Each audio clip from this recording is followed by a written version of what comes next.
तो अब समय आ गया रुद्र ब्रिगेड के साथ कोल्ड स्टार्ट डॉक्ट्रिन को कोल्ड स्ट्राइक डॉक्ट्रिन में तब्दील करने। India is changing how it prepares for war. The military is moving away from old strategies that required weeks of preparation and massive troop movements toward a faster, more efficient approach. The recently tested Rudra Brigade demonstrates this new thinking in action. For decades, Indian military planning followed the cold start doctrine. This meant deploying huge formations with tens of thousands of soldiers, which took considerable time to organize and move into position. Different units had to be brought together from various locations, coordinated through multiple levels of command, and supplied through complex logistics chains. The process was slow and predictable. Recent military exercises have introduced a different concept called cold strike, which focuses on speed, integration, and the ability to achieve specific goals quickly before pulling back. The Rudra Brigade represents this shift. Traditional brigades typically have between 3,000 to 5,000 soldiers focused mainly on one type of combat, either infantry on foot or tanks. They depend on headquarters to arrange additional support like artillery or engineers when needed. ये जो Rudra brigade है, उसको infantry, armored, mechanized infantry, artillery, air defense artillery, engineers, इन सब के इमदादी दस्तों को एक साथ मिलाकर अंजाम देने के लिए तैयार किया गया है. Rudra operates differently. It is built as a complete package from the start, containing everything required for combat operations under one commander. Infantry soldiers, tanks, artillery guns, engineers, air defense systems, helicopters, drones, intelligence teams, and supply units all work together as a single formation with shared information and coordinated plans. This design addresses India's current security challenges. On the western border, military planners need the ability to conduct quick, targeted strikes that damage enemy infrastructure while avoiding large-scale war.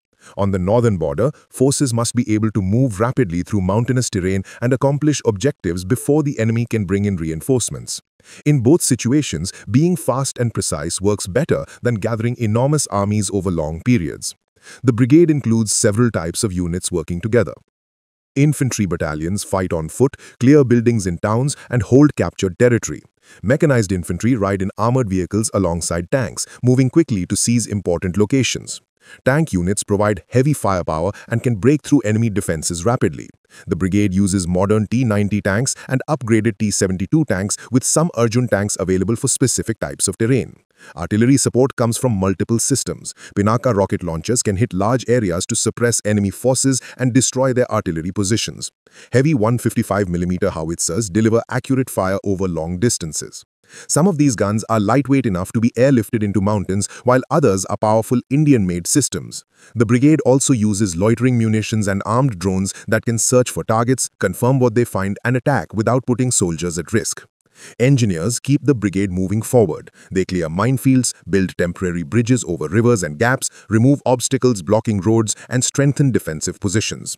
Air defense teams protect the formation using short-range missiles and shoulder-fired weapons against drones, helicopters, and low-flying aircraft. Electronic warfare specialists jam enemy communications and protect the brigade's own radio networks. Supply and maintenance units move alongside combat troops instead of staying far behind.